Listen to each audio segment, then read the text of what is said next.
Hello and welcome to the Raptors Show on the Sportsnet Radio Network, brought to you by Campbell's new Chunky Spicy Soup. It's time to get fired up. Make sure you find the Raptors Show wherever you listen to podcasts. Please rate and review the program. I'm your host, Wayne Melo. I'm joined by co-host Blake Murphy. Blake, how you doing?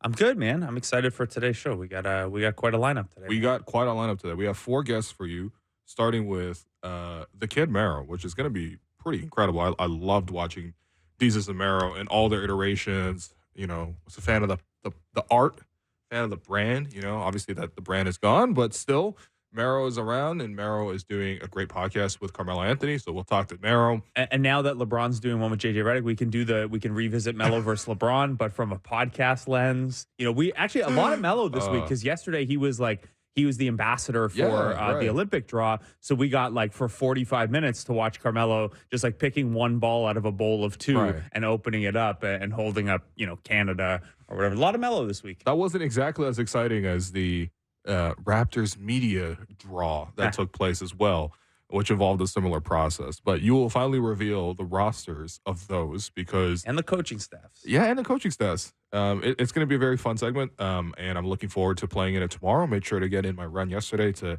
stay ready, stay warm. What was the stat line? 8 threes? 8 made threes, and I think I miscounted. I actually made 3 twos. But in any case, it was, full cards on the table. It's a run full of 40-year-olds. That's all right, man. You think the media game is going to be elite level talent? Look, the media game is going to have some stuff at the high end, but we have a couple of the best players around Raptors media have opted out of this, right? Like Michael Grange can still get buckets. He's not going to play. Brad Fay, for people who don't know, can really hoop. Right. He's not playing. Right. Obviously, Sherm and Alvin are not going to come. I was really hoping Alvin would play. I mean, I would have loved to play with a former NBA player. I feel like all the best that we could have asked for Alvin is he shows up and just embarrasses everyone in 4 or 5 possessions and then walks away. It's that's it. That's fine. Have you played with an NBA player before? I have never played with an NBA player before, but maybe our guest has. I believe we have Mero on the line. Oh no, Derek will let me know when Mero's up. Okay, never mind. Well, we do have Mero on the line. I played with Stauskas as mine in the charity game. That's it. That's all I got. Mero, have you ever played with an NBA player? Have you ever hooped played with an NBA player? Yeah. In my even just pickup. Yeah, even just pickup. Oh, pickup? Nah, man. Nah, actually, you know why? Because I know what I know and I know what I don't know. I know my limitations. Okay. Yeah. You know what I'm saying? Listen, so this is a true story. Yeah. I hit my growth spurt coming out of 8th grade, going into high school. And I went from 5'8" or something to 6'2", which I am now, but I didn't gain any weight. So I just had and I walked everywhere. So my calves were the size of you know what I mean? Your eldest child's head. So I used to be able to dunk. You know what I'm saying? So that's all I would just do this. I'd be yo, throw the ball up. I'm going to jump and dunk it. Bro. And then I got hit by a car and all that went out the window. So I say to say this. No, I've never played with an NBA player, but I would like to. You know what I'm saying? Why not? You could ask Melo because, obviously you guys do 7 p.m. in Brooklyn together. Look, I was a fan of your previous episodes, your previous shows as well. I was excited to hear that you were doing the podcast with Melo. And I'm actually, listening to the show, and this is the feedback I'm just, you didn't ask for, but I'm going to give it to you. You've done a great job getting Melo he's such a chill personality, but you brought the energy out of him. And when you see the energy come out of Melo, too, he's a great personality. I love those stories you got. So just want to say, first off, I appreciate the show. Who approached who with the idea to do this? Shout out to Wave Sports and Entertainment. They are the entity behind 7 p.m. in Brooklyn. They reached out and they were yo, listen, man, I think Melo's looking to come into this space and y'all are familiar with each other. You know what I mean? You guys know each other. It makes sense. Are you with it? And I'm yeah, I'm with it, bro. Melo wants to work with me. Let's go. You know what I'm saying? Let's get it. So, it was an easy, you know what I'm saying, decision to make, obviously. But then, getting into it, like you said, I pride myself on whatever I do. I bring energy to the set, right? Yeah. So not just my co-host or whoever's I'm performing with or doing whatever with, but bro, the PAs, man, You know what I mean? Like I'm like, I always say one thing. I did TMG podcast with Noel Miller, shout out to Noel Miller. My thing is this: if you get the camera ops and the audio guys, like, oh, they're cracking. Yeah. You got one, bro. You got one. So I was like, all right, cool.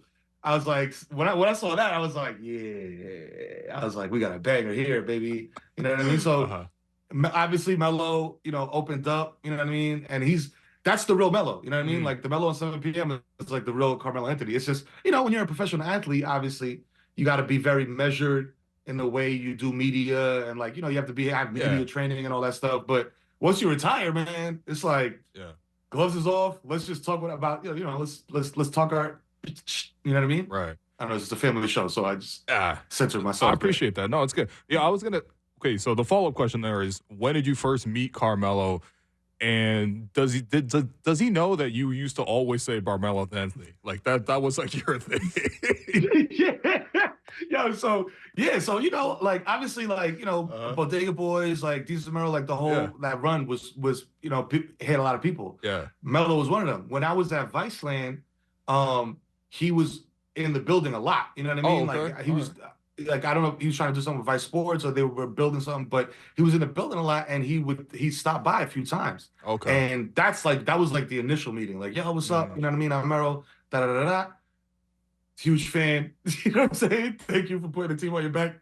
All that good stuff. And then fast forward, Showtime comes along and did an interview with him on Showtime, and then kind of just like caught up, right? Like, what you been up to? What you been doing? Blah, blah, blah. And then fast forward again to now, which was when I say now, I mean like almost like a year ago, because this has been in the works for a long time. You know what I mean? Like it was like, hey, we're gonna do this. We don't know when we're gonna launch, but this is the idea. Like let's ideate, let's make something pop. You know what I mean? So shout out to EJ, TD, Piers, Emily, man, like the whole team over there. They know what they're doing. So they're like, well, let's put some baking soda and some vinegar in this thing, and there's gonna be a chemical reaction. So you said earlier that the show is just Melo being Melo, and he can kind of be himself now that he's retired and stuff. You are obviously always going to be you, but this show has such a different vibe than a lot of player podcasts where, the host or co-host is kind of taking a back seat, just kind of steering the conversation, agree and move it forward. You're obviously a lot more in there. Melo's really receptive to that. Was that something that took a little bit of time, or you guys both just kind of naturally snapped into, hey, Mero being Mero and Melo being Melo, it just works? Yeah, no, it just works because like you were saying, Lou, like he's a very chill guy. You know what I'm saying? Like that's his demeanor. It's just like yo, I'm relaxed, I'm chill, and I'm just like on 10 all the time. You know what I mean? So you know what I mean. So you put that together and you get a happy medium. And man, like it didn't really take any like props to Melo because he got in there and he got like we hit our stride like immediately almost. You know what I mean? We after episode 1, you working out the kinks, whatever, but then episode 2 with Jadakiss. You know what I mean? Like, boom, like, rocket fuel. So, and we hang out, before and after the show. We just like chop it up. Yeah. What's going on, regular stuff, and it's just like a hang. You know what I'm saying? So I think that's what, like, that's the energy that I bring to stuff. It's just like, if I'm hosting something, if I'm, involved in something, I'm just trying to bring good energy, but also speak my piece. You know what I mean? Because I've been doing this media stuff for, 15 years. So, whenever we talk about culture stuff, media stuff, if I'm talking about, pin downs, pick and rolls, curls, all that stuff, I'm like, yo, that's all you, Melo.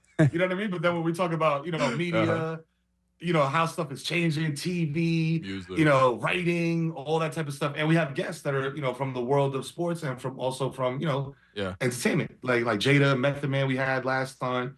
So, there's a lot of like overlap. It's not just straight up, X's and O's basketball talk. You know what I mean? Or like who's the GOAT? You know what I mean? Like it's more like, yo, if we're hanging out at a barbershop and a lot of the guys there are into basketball. Yeah, you're just stepping into a waiting room where there's a lot of dudes that are into basketball, but that's not all we're into. There's everything else is going on. You know what I mean? Something went viral. This album's coming out. There's always music playing. You know what I mean? When we're there getting ready. So, you know, it's more than basketball, but basketball is very important. Yeah, well, I mean, that's the thing. I mean, you guys are trailblazers in this because, you know, every player, there's a lot of player podcasts coming out now, but the usual player podcast has the player and then a white guy that agrees with everything that the player says. I was gonna say the white dude, the LA white dude with the little beanie on. It's like, yeah. And they've been friends since high school or something, but usually they're just there to set up the question and nod. Yo, tee this up, and then just be like, yeah. Every time they cut to bro, he's just like. I'm very aware right now of how much I'm nodding. By the way, that's not you, Blake. That's not you, man. That's not you. That's not you. You've been doing this. You're a pro. Yeah. Exactly. Thank you. Exactly. No, but I mean, okay, so we're seeing a lot of player led podcasts, right? I mean, LeBron just launched one with JJ Redick. It's actually wild that LeBron turned his white co-host into JJ Redick, but what are some like? It's LeBron. He can't just get any white guy. You gotta get it's got to be like the #1 basketball podcast. Number one white guy. Yeah. Number one white guy. The power rankings. JJ Redick. Honestly, we could do a white guy power rankings if you want to. This that type of show. No, but for you, like, what do you think makes your show in particular different and distinct, right? Because you know what I mean? Because there are a lot of options for people to choose from. Like, you could hear from almost anybody now. I know why I like 7 p.m. in Brooklyn, and I'm like, this is not just because you're on the show and I'm gassing up. Like, I know why I listen to it, but I want to hear you explain what makes you guys different in particular. Yeah, it's like I said, it's more than basketball. You know what I mean? So, like, if you're a casual basketball fan, you could be into it. If you're a super, super serious basketball fan that's going to watch the LeBron podcast, and he's talking about pin downs and, you know what I mean? He's drinking wine and talking about pin downs with JJ Redick, man. Yeah, like the X5 and the 4 is going to move to the outside left elbow, top of the key in the corner. I'm like, so it's like, damn, dog.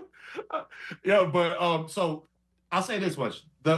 What sets 7 p.m. in Brooklyn apart is that it's pure, unfiltered, authentic. You know what I mean? Like the producers were like, yo, Mero, we know what you do, just go. Melo, we know what you do, just go. You know what I mean? So there's no kind of like, you know, there's no restrictor chip on it. You know what I mean? Right. It says 220 on the dash, we could do 220. You know what I mean? And there's gonna be stuff in there that appeals to everybody, you know, not just fans of basketball, you know. So we have the F with it or F out of here segment, you know what I mean, which is #1 segment in America. Hey.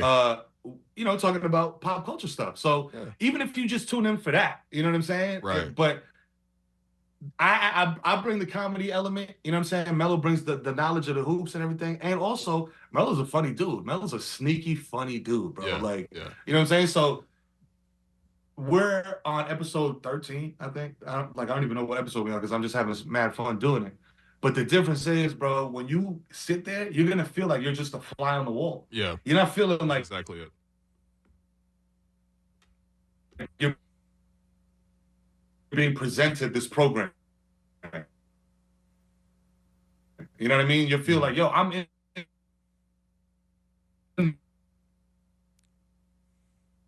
All right. We got to reconnect because we got a ton more for Mero about the show and about the Knicks, obviously. And also, Knicks, there's also, he's got a couple, I mean, obviously he's got the Yankees hat on, but he's got a couple Yankees prints in the background. I know it's a Raptors show, but we're getting right. The MLB season opened today with Shohei overseas and big RBI single to the Dodgers 1-0 in the Shohei era. We're going to have to get a little vibe check on the Yankees. Who have had a pretty tumultuous spring training year. So we'll try to get Mero back, but we got a lot more basketball stuff for him too. It says the Raptors show, but we talking anything but Raptors in segment 1. Don't worry about this. We got Mero back on the line. You're explaining what makes the show unique, and you said that it's like you're a fly on the wall, and people are hanging out, and you know, and then that's the vibe for sure. And then my internet was just like, yo, you thought, you know what I'm saying?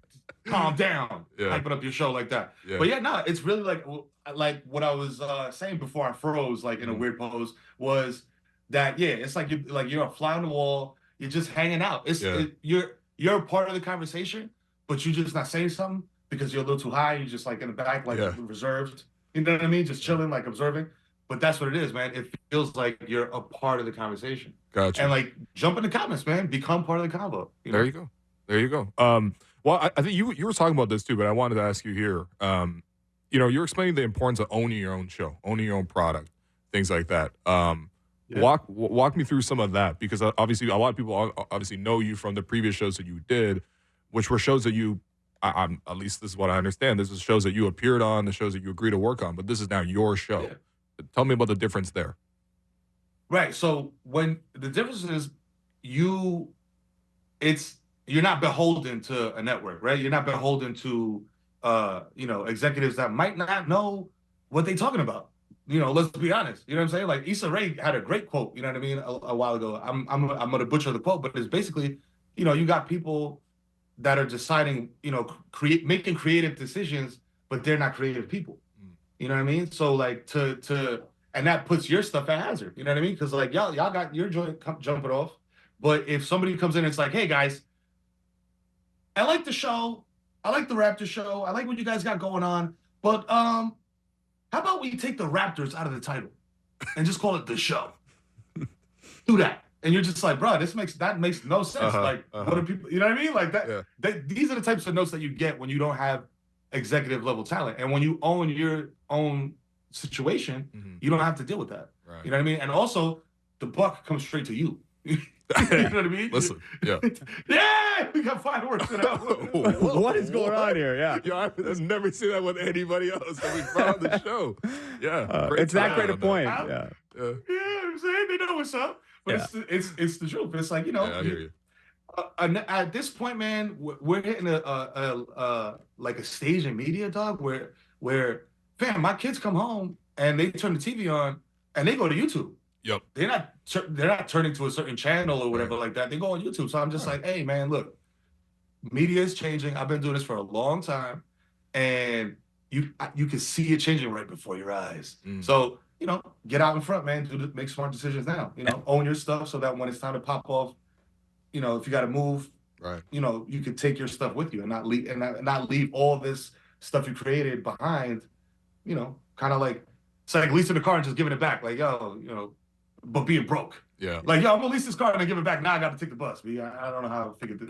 Well, that's the other part of the Issa Rae quote was stick to the money to the other people. Like, let me stick to the creative, you stick to the money. What was the other part of that thought? Okay, so Mero, look, you guys have had, you're doing a podcast with Carmelo Anthony. I'm going to ask you this question. You've had Method Man on to, hey man, how'd you become cheese on the wire? And let's go into that. But are there still guests out there that you're like, man, that would be the guest for me on the show? I got to get this person on 7 p.m. in Brooklyn. Who's that next guest for you guys? Oh man, look, I'll be real with you. Like I've been telling Melo this from jump. I'm like, listen, man, you're Team Jordan. Mike, don't do interviews. Let's get Mike up here, dog. Let's get Mike up here to talk. Like unfiltered Mike. Smoke some cigars. With the foot-long cigar and the 2 fingers of scotch in the glass. Let's go. You might have to do the show like live from the golf course, putting like a couple G's per hole to get Michael that interested in it. That's no problem. That's no problem. That's wow. And then Mike, and then obviously like a close second obviously is Melo's draft classmate, LeBron, who obviously has his own joint jumping off now, but another guy that doesn't do a lot of, media situations that he doesn't own. No, it's fair. You know what I mean? Exactly. Yeah, that was the thing, because he did. I was just watching it before doing this, and LeBron's got the uninterrupted hat, uninterrupted shirt. He's got it on the logo on the side. I'm like, all right, man, I get it. All right, we're gonna ask you about the Knicks. No interruptions. Yeah, no interruptions, man. We're gonna ask you about the Knicks too. So Knicks are having, at least from the outside, it looks like you guys got great vibes. I was watching that Warriors game, stayed up late to see that one. You guys had guys playing the whole game. Josh Hart just played the whole game. Deuce McBride.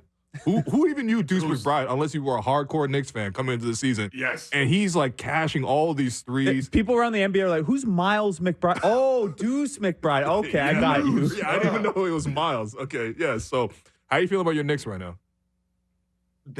Listen, so I was telling, shout out to Dan Lebatard, I was telling him earlier, I was like, he's like, yo, this has to be the most hopeful you've been for the Knicks team since, even more so than the Melo era. And I was like, listen, man, I was like, yes. You know what I mean? Because in the Melo era, it was just Melo. You know what I mean? Like there was other guys, right? But it wasn't as cohesive as it is now. You know what I mean? Like now it's like, and bro, listen. Yeah, this is the Raptors show. B. Yeah, let's have a real Knicks Raptors conversation. Okay, yeah, let's go. This is the first times the Knicks and the Raptors have exchanged assets, and both teams have benefited. You know what I'm saying? You're right. This is not the OG trade was not the Bargnani trade. Bargnani trade. You know what I'm saying? Although elbow injuries for both, just a little bit. Bargnani on the giant missed dunk where he couldn't land right. But yeah. Yo, did you guys never see Andrea Bargnani before you traded for him? Like, we could have told you, man. Listen, my thing was just like, yo, because I think that was like one of the first things that Phil did. Was like, you know what I mean? Besides, sign Lamar Odom. Right. Who was on crack? To quote Stephen A. Oh, man. It was also factual, though. Yeah, no, it's also a very good Stephen A impression. Shut the my guy Stephen A.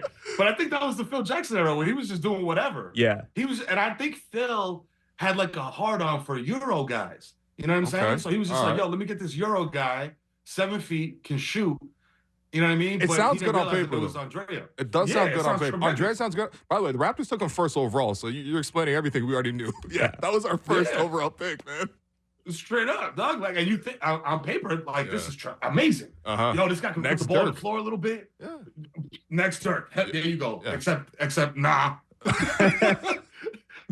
Yeah. So, but I say that to say this. OG, tremendous piece, bro. Like, made everything else kind of just click.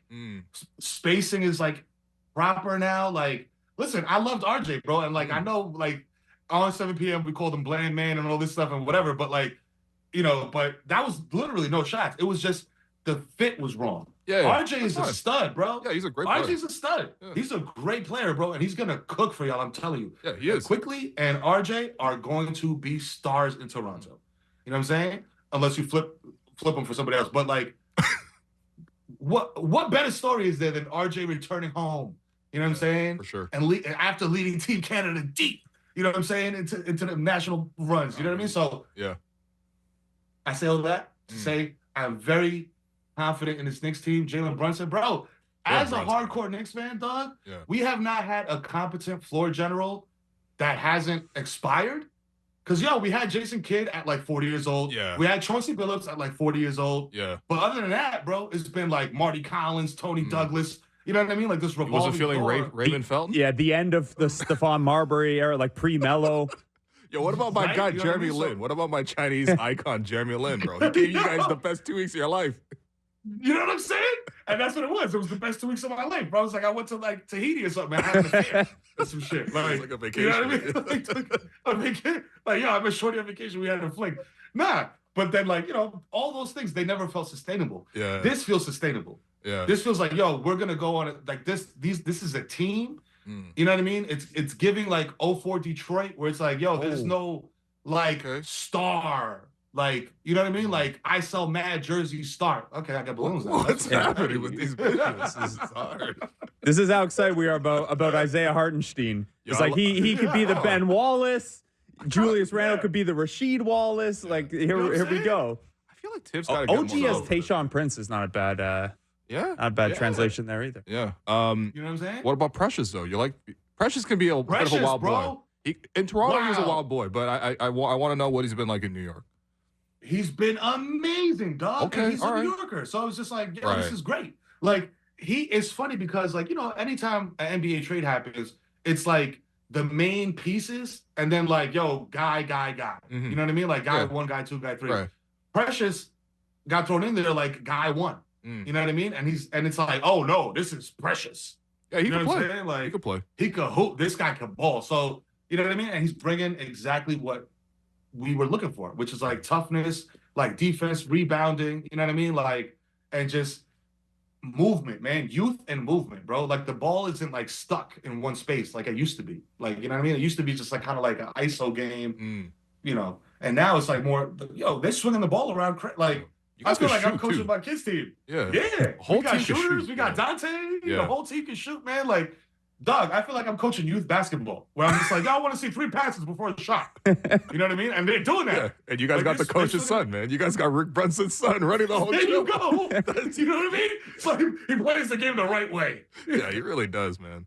Shout out to Jalen for representing for big heads everywhere. Wow. Anyway. Yeah. You got enough in the NBA. You're all right, man.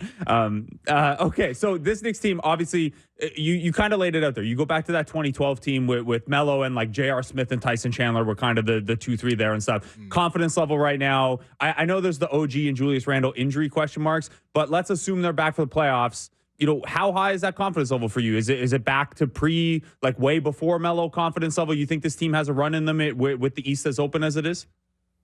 Bro, I have like Jordan's retirement level. You know what I'm saying? Like Jordan's baseball retirement level of confidence in this Knicks team. Okay. Like, you know what I'm saying? Like I was talking about the Celtics earlier. Like, yo, the Celtics.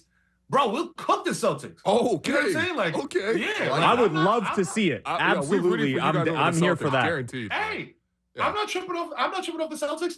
I'll tell the Knicks the same thing I just told my 10-year-old, you know what I'm saying, travel basketball team. Yo, this dude can't go left, bro. Just sit on the right hand, make him go left. He can't go left. You know who I'm talking about. Oh, yeah. We saw it in the dunk contest, the old glove there to try to prove people wrong. Yeah, Jaylen Brown. Right. That was shambolic, man. He got a 50 for putting on a glove. I would have loved to see you guys roast him. I also would have loved to see you guys do a video on Grady and Anthony Black in the jersey exchange. Yo, hey. So, that would have been classic Pieces of Mero material, man. I'm telling you. Dog, listen. Apart from 7 p.m. in Brooklyn, I also have Victory Light. The podcast, which is out now, and we discussed that at length in the latest episode. So you know what I'm saying? Go look up Victory Lane with the Kid Mero, and we talked about Grady and homie at length. You know what I'm saying? Hey yo, Adam Silver just scrambling for some way to suspend Grady Dick for a jersey swap. I don't know how. Like, there's no rule he's violating, but gotta get out of here. You know what's wild to me about the whole situation? Yeah. Jalen Suggs was right there. I know. Y'all could have had a different viral moment. I know. And the Magic passed on Grady Dick in the draft as well. There was a potential for them to be like a starting backcourt together. Yeah, you're right. You know what I mean? Yo. Suggs, Black Dick, bro. Killer backcourt, bro. Killer backcourt for sure, man. Killer backcourt. Yeah. No, I actually asked Grady about it yesterday at practice, and he claimed innocence. His excuse was him and Anthony Black are boys since back in the day, but he knew what he was doing. Yeah. No, that's amazing, man. Well, I tweeted it out. I was like, yo, I keep forgetting that these dudes are like 19 and 20 years old. And at 19 and 20 years old, that is 100% what I would have done. Dude. I'm in my 30s and I would have done it as well. Like, we've gotten 3 days of content out of this. So you know what? That's actually the biggest Raptors storyline for like the last month. I'm not even kidding. Is Grady's jersey swap. Yeah. So that's it. Yeah. That's all we got. That's the Raptors content we got on the Raptors show. Yeah, that's why we got eyes on the Blue Jays as much as the Raptors these days. So I got to ask you, Mero. I know you're a baseball guy as well. You got the Yankees hat on and some Yankees art in the back. It's been a weird spring training for the Yankees with the Garrett Cole stuff, the Aaron Judge stuff. How you feeling heading into this season? Look, man, like it's like typical Yankees, right? Like, next year we got Juan Soto. Let's go. We got a little pitcher. We got Stroman, man. We showed it up. 27 rings, bro. Let's go. And then, Garrett Cole needs an MRI. Oh, Aaron Judge has the issue. I'm like, oh God. Oh, brother, here we go. But luckily, we're not the Mets. So when opening day rolls around, you know what I'm saying? And listen, y'all know, come on. I'm a Yankees fan. Yeah. We don't play for April. You know what I'm saying? We play for hard nipple weather, baby. We play for October. You know what I'm saying? That's what we playing for. Well, I don't give a damn what's going on in April and May, dog. Yeah. Like, talk to me in the summer. You know what I'm saying? When things are shaking out, like, and pennants are being raced for. Gotcha. And shout out to the Jays, though. You know what I'm saying? Shout out to Joey Votto. Yeah. Shout out to Joey Votto, man. The Jays got 2 40-year-olds on the roster. Yeah. What's going on, man? We got to good pickup, dog. Yeah, we struck out on Ohtani and got the 2 older. We got 2 40-year-olds. We need to fix the vibe. What if we sign the oldest player in the league? He's Canadian. He's going to post a handwritten letter apologizing to his mom and to Canada. That's where the Jays are at right now. Goodness. All right, Toronto it's Sports fun, Radio. Though. It's not fun, the same though. as New York Sports Radio. Well, listen, y'all are smart though, man. Y'all are smart because if you can't get content via winning, get content somewhere, dog. You know what I'm saying? Yeah. Like, just to make some noise. Make some noise. You're right. Well, Mero, bro, we appreciate you so much. Go listen to 7 p.m. in Brooklyn. Go listen to what? Victory Light? Victory Light. I gotta catch Victory Light. Yeah. Yeah. That's like 30 episodes, bro. I'm late. Okay. Well, listen, the Raptors aren't making the playoffs, so I got a lot of time. I got a lot of free time. But listen, as a Knicks fan that endured many, we're not making the playoffs this year. You know what I mean? Look ahead to next season, dog. I'm looking ahead. I'm already looking at who's an unrestricted free agent, who's a restricted free agent, who's a good fit, who's watching the tournament to see who could be the next Grady Dick. Wow.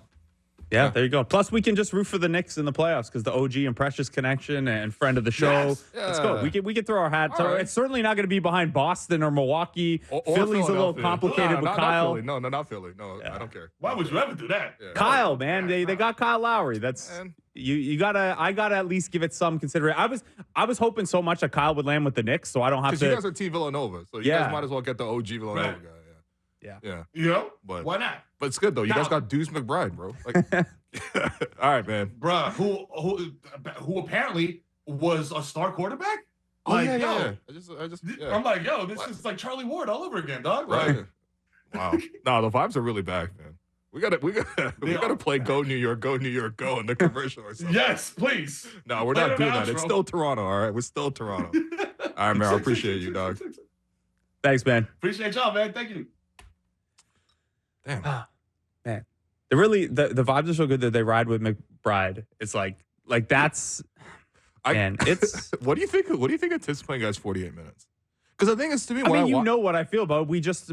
Every time I came on the show the last 2 years, because I wasn't co-hosting with you, obviously I was just guest. What was something that came up like every 2 or 3 episodes? Well, Blake has this new stat on Nick Nurse breaking all the records for most minutes played for guys. Well, that's how he got the Nick Thibodeau nickname. Yeah, but Tom Thibodeau is in a class of its own, man. Yeah, 48 minutes for Josh Hart the other game. Josh Hart also gives you the most unique stat lines. 5 of 18 from the field, no free throws, 10 points, 11 rebounds, 11 assists. Yeah, he had another Josh Hart triple-double where it's you just barely over the line. And then McBride, 47 minutes played. I don't even remember the 1 minute he was off the court. He had 29. He outplayed Steph. I don't understand. I feel like I don't know. I mean, like the Knicks, Tibbs already got a coach of the year with this group. But like every time I do watch Tibbs, I'm like, I appreciate the way this team's played. Like they play way harder than like basically every team in the league. Yeah, and like this is the other element with the way Tibbs plays guys those minutes is like they're not easy minutes. It's not if the James Harden Rockets, for example, had played the supporting cast guys like 48 minutes, and you're like, well, they're all playing like Will Lou, like they just run 3-point line to 3-point line, and that's it. It doesn't take a lot of energy to spot up. I don't have a lot of on energy the wing. Give, Like that, I would understand, but like and the other thing is like Deuce McBride's only 6'1".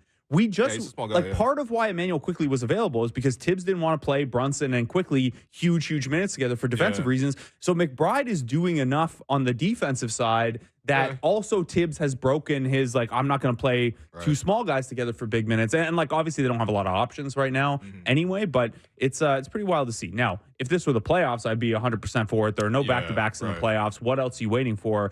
I do think that team has had some injury issues, and you don't draw like A to B perfect one correlation between minutes and injuries. OG's thing was obviously like a bit of a freak thing. Yeah.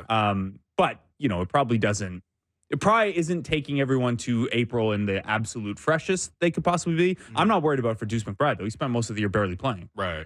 Yeah, I mean, a couple things is just DiVincenzo, he's third in the NBA in total threes made. Like, nobody could have predicted that coming. Yeah, it's been a season of he's playing against the Raptors every game, where it's like, how is this guy open for 7 threes? Right. Yeah. And then I think to me the biggest test case is Precious. Like every Knicks fan I talk to, they love Precious. Yeah. And I'm like, but have you seen the other side of? Have you seen bad Precious? Well, they've seen it the last week or so, right? Like he's had a couple rough ones in a row now. But generally speaking, they've really gotten him to play that role too and be really responsible. And I'm like, that's good coaching right there. Yeah, I think it was. If you get Precious to play well for you, that's good coaching for me. Yeah, absolutely. Yeah. And you know what I mean? He's a very coaching dependent player. Yeah, and like part of why Precious, when Precious before the trade this year in Toronto was the worst he'd looked at as a Raptor, right, over his 3 partial seasons here. And a big chunk of that, I thought, and we kept talking about this on the show, was the bench lineups that he was playing with we're just not putting Precious Achiuwa in a situation to succeed. And you don't look, this is a bench guy in his 4th year. You don't need to rework the whole thing around making sure Precious Achiuwa can succeed. But when you look at something like, will he succeed somewhere else? It's like, oh, well, he's not next to another big man who needs to occupy the same space and has the same sort of limitations. He's playing with, Bojan and Alec Burks in that second unit who are spacing the floor outs and they're heady vets and stuff like that. He's playing good minutes with Jalen Brunson, where Brunson is, going to use him as a screen and let Precious operate in space and things like that. I'm surprised it's been this good. I'm not surprised he's been a little bit better in an environment that suits him a little better. But awesome for him. Obviously a guy that we, over the 2.5 years he was here, hoped he could become this. So it's cool. Obviously you'd rather it happen in Toronto, but it's cool to see it happen. It's a system thing too, right? Yeah. Because it's like, I don't know, man. It was weird seeing Precious this year try to play like Kelly, he's doing right now, and it was like he would have this weird thing where he just wouldn't hand off on dribble handoffs. Yeah, I was like, I've never seen guys struggle with dribble handoffs. The handoff portion. I made the joke early in the season that to him the 0.5 offense was I'm at the 5, I'm the point. Not the make a decision in half a second. But no, he even had like a 5-assist game for the Knicks the other day. Like he's able to do that stuff. It's just, it's not operate through him in the high post. It's, hey, if you get him cutting in space, he's able to make that next read, make the dump off, find the shooter, that kind of stuff. It's been cool to see, man. I like this Knicks team a lot. I know we've talked about them a lot, in part because of the trade, but they're a fun team, man. I do hope they get healthy in time for the playoffs. And I mean, hey, if Mero's right and imagine they knock out, right now they're the 4 seed, so they'd get the Celtics in the second round. But it's pretty jumbled. Like they can go up as high as I'm just saying, even third the or second. Yeah, they could get as high as second. They could fall into the play-in realistically. They could too. That's why Tibbs is like, I'm playing Josh Hart, you're playing 48 minutes, man. Yeah, 2 through 8 in the East are only separated by 7 games. It's going to be a lot of jumbling. Yeah. But if it ended today, they'd get the Celtics in the second round, and I don't know that I'd go as far as Mero that they'd beat them, but man, to take a big punch out of the Celtics, make sure they get to the Eastern Conference Finals in less shape. Right. I'm down for that. Like, obviously, we're going to, at some point, do the, who are we bandwagoning for the playoffs? In the East, I think it's fairly straightforward. I kind of there with you, but I'm also processing that we are back to the dark days of doing that. But in any case, I mean, I thought Mero made a great point, man. It really is a win-win trade because we're obviously really happy with RJ and Quickly here in Toronto, and they're really happy with OG and Precious, and keep going and move on. Hopefully, we can resolve that lawsuit as well, which is just got into the background. Yeah, we haven't gotten an update on that in a while. What is Baxter Holmes doing these days? Wow. All right, I'm gonna take this break. What are we doing? All right, I've been your host Willow. You've been listening to the Raptors Show on the Sportsnet Radio Network, brought to you by Campbell's new Chunky Spicy Soup. Welcome back to the Raptors Show on the Sportsnet Radio Network. I'm your host, Wim Lou, joined by co-host Blake Murphy. Big thanks to the Kid Mero for joining us in segment 1. Again, just very, very cool guest, man. Shout out to all our producers who work behind the scenes. Amit Mon, Daniele Franceschi, both of you guys have done an amazing job of filling the show with incredible guests for us to talk to.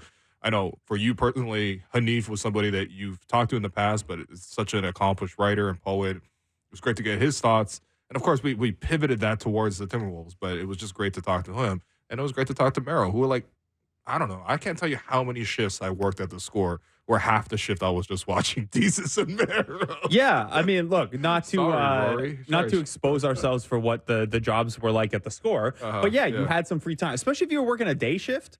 That 8 a.m. to 4 p.m. shift, unless it was during the NBA playoffs or summer league or something like that, you had time to that you had time to listen to. I was way more up on podcasts at that point in time than I am now. I was up on podcasts. I played 6 rounds of ping pong per shift. Got really good at it. And then I watched a whole bunch of YouTube. And in between, obviously, I watched a whole bunch of basketball and wrote a bunch of basketball articles. But again, you got 8 hours a day to focus on that. So your ping pong game, we know where that is. We have an idea from over the years of where your basketball game is. We talked about it a little bit on the show. You gave a little teaser. Tomorrow, there is a Toronto Raptors media game. So you'll be off the show a little early. I'll be off the show a little early. Ahmed will be helping us out here because at 4:00 down at Scotiabank Arena on the court. This is where champions play. This is on the Scotiabank court. Toronto Raptors media game. Yeah. And I have been leaked the rosters. Oh, so we who's in this game? we can do a little bit of this. We've got a 10-minute space here to fill. So apologies to anyone who doesn't care about the media game, but we're gonna give 5 minutes here. So it is 10 on 10. Mm-hmm. Each team will be coached by a Toronto Raptors assistant coach, as well as one member of the media, including myself. I was supposed to play in the game, but because of the emergency appendectomy the other day, I am not allowed to play. They were like, hey, is there anyone on any of these teams who would be like throwing dirty elbows at your midsection knowing you just had an appendectomy? And I was like, yeah, like 9 people. So they were like, don't play. You can coach instead. That's a smart idea. Okay. So we don't have... I'm not releasing the draft order. I can tell you who the number 1 pick for each team is. Okay. But beyond that, everyone can just, hey, everyone was the 3rd pick. We don't need to find out who. I know I was undrafted. It's fine. Yeah, undrafted free agent signing. You're on a 10-day. Okay. Do you want your team first, or do you want the other team? Let's go with your team first. Okay. You're coaching with the other team. Yeah. Yes. So my team, Josh Sue of Raptors Media Relations is the general manager. Wow, Josh didn't even draft me. Yeah. I see you, Josh. No, I see you, buddy. He was trying to draft to win. He loaded up this roster. He's got Jama Malalela as the head coach. I will be Jama's lead assistant.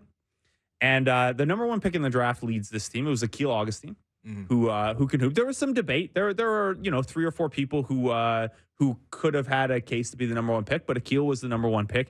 He will be joined by a lot of friends of the show, as you might expect. So joining Akil Augustine on Team Josh, coached by Jama Malalela, is Joe Casharo of The Score, Pound the Rock. Gotta play against Cash, captain. Samson Folk, who I'll tell you right now might be one of our best players, benched. Oh, benched. Okay. He's already sassed the assistant coach. He's benched. Okay. He's not playing. Gotcha. We also have Savannah Hamilton, friend of the show, who can really hoop. I'm already figuring out ways to get her in the post against you. Run some split cut action over top of that. Well, yeah, I might be one of the few people that actually have the height to match Savannah. Yeah, but you don't guard. Well, Savannah's like 6'2". The hard part is to get you inside the 3-point arc defensively.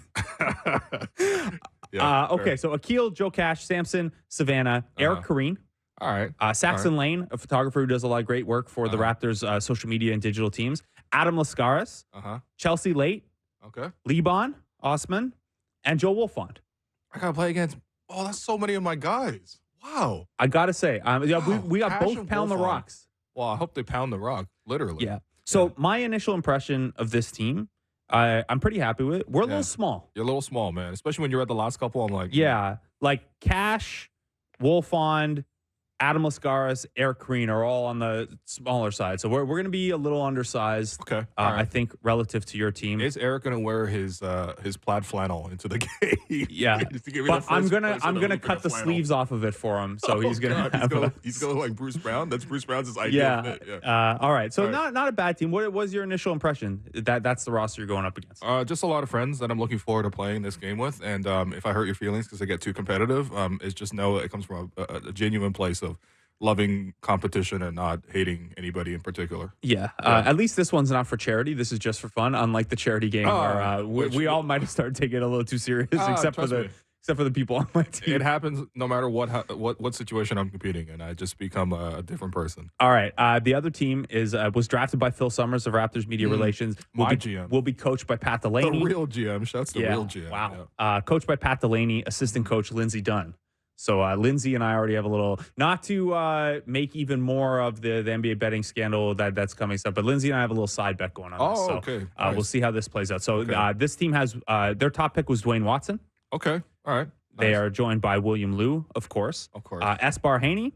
Okay. Gavin Barry, who's a producer on the television broadcast side. Ian Harrison, who we know is in good shape because he rides his bike to the arena every game. He does. Josh Lewinberg. Okay. And Ryan Wolstad on the same team. So I've played in their pickup run before. I have not. With J. Lou and Wolstad. What should I expect? Wolstad, he likes to say he's like a poor man's Dennis Rodman. I think he's more like a poor man's James Johnson. Like he'll get those offensive rebounds. He can defend a little bit, but he is going to make some baffling decisions. Like he's going to come down with the most difficult offensive rebound you've ever seen and then take like a 40-foot fading out of bounds 3 with nobody on him at the start of a fresh shot clock. Okay, you know what? If you hustle like that, Josh, or I guess Ryan, I mean, that's fine then. Yeah, Ryan, Wolstad and J. Lou being on the same team is also interesting because What's J. Lou's game like, man? I mean, he's solid. Again, a little undersized. You probably have the ball in his hands a little bit to help with the point guard. He's a little undersized. He's solid, yeah. Gotcha. Speaking of undersized, you also have Oren on your team? Yo, my team's small too. Yeah. What? Here's the thing. Me and Dwayne, the only guys over 6 feet right now. Yeah, here's the thing. If all of us were NBA size, we probably wouldn't be in media until after our careers. Louis Zatzman, also on your team. Right. And then someone who I've got my eyes on, I got to figure out who defensively can top lock Randy Urban. Who obviously you probably know him from Open Gym and from the post-game Raptors YouTube shows. Sure. Yeah, he could. And I know he wants it. Yeah, no, good. Because I'm not gonna lie, I'm not hearing a lot of scorers on my team. So yeah, Randy's gonna have to do the bulk of the score. I'm really excited. I mean, I've never been coached by an assistant coach in the NBA, so that's awesome. Yeah, no disrespect to Pat Delaney, who's well liked and a good coach, but if you look at his wiki, he has coached he has been a part of coaching staff of some pretty rough teams. The Charlotte Hornets from 2014 to 2018, the Magic from 2018 to 2021, the Wizards the last 2 years, and now the Raptors. Not a lot of W's on that Wikipedia page. All right. And I'll tell you right now, we're gonna add one more to that list. Team Phil Summers is going down. Josh Shue did a tremendous job building this. I look forward to giving. And you know what? How about this? The loser between either my team or your team has to come on and do the 3 stars and the Gerald Henderson. Okay. For yeah, we can do that. Or for Friday. Yeah. Okay, that's the deal. I'm looking forward to this game. Time now for Between the Lines, brought to you by Bet Rivers. Take a chance. Team Phil Summers. No, I'm kidding. The Raptors tonight are 11-point underdogs at home against the Sacramento Kings. Over-under set at 232.5. Well, not only is it a big margin, the Raptors being 11-point underdogs at home is only the 10th time in franchise history they've been that big a dog on their own turf. The first time since 1998.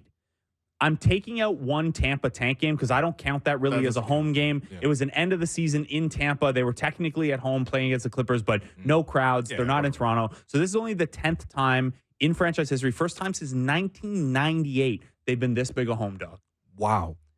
For background here, Emmanuel Quickly is out tonight due to personal reasons. Right. RJ Barrett out due to personal reasons. Scotty Barnes, Jakob Poeltl, Chris Boucher, DJ Carton all remain out as well. On the Kings side, no Trey Lyles or Kevin Huerter. Wow. Patrick Beverley said the Raptors don't got no dogs. I think all the Raptors got is dogs the rest of the way. Yeah. It's no, but it makes perfect sense. Look, I think for Sacramento, you dropped the unbelievable stat yesterday. It was the spicy stat of the day. 50 straight double-doubles for Domantas Sabonis. They're going to have their absolute hands full trying to match up and guard against him. Just the amount of size on the floor is not quite there. So who runs point if Quickly's not there? So this is, I would imagine Bruce Brown starts as the point guard. I believe that happened. Quickly's missed the game recently, right. Yeah, he did, and I believe but Bruce RJ Brown ran point. That was the Denver game. Yeah. Right. But Bruce Brown started, right? He did start. Okay. So I'd imagine it's some like Bruce Brown / Kelly Olynyk. So who runs backup point then? They pulled Jamias Ramsey out of the 905 game last night. He's not a point guard.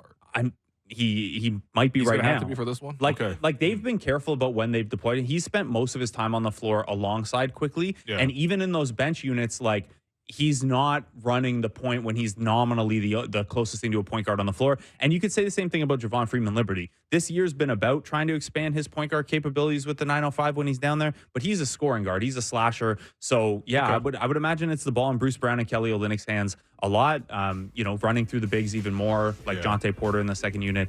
That was Between the Lines, brought to you by Bet Rivers. Take a chance. The Kings, by the way, only 18th in net rating, but 11 games over 500. Yeah, I don't understand how they're doing this. They must be clutch marchers. Yeah, I mean, De'Aaron Fox, reigning clutch player of the year. Yeah. Maybe he's got another one in him. Wow. Okay, I'm looking forward to seeing this game. Looking forward to hearing from Coach Jordy Fernandez as well. Obviously, he's the head coach of the men's side. We heard from Victor last on our program yesterday, so get his reaction. But in the meantime, we're going to take another break. I've been your host, Willow. You've been listening to The Raptors Show on the Sportsnet Radio Network, brought to you by Campbell's new Chunky Spicy Soup.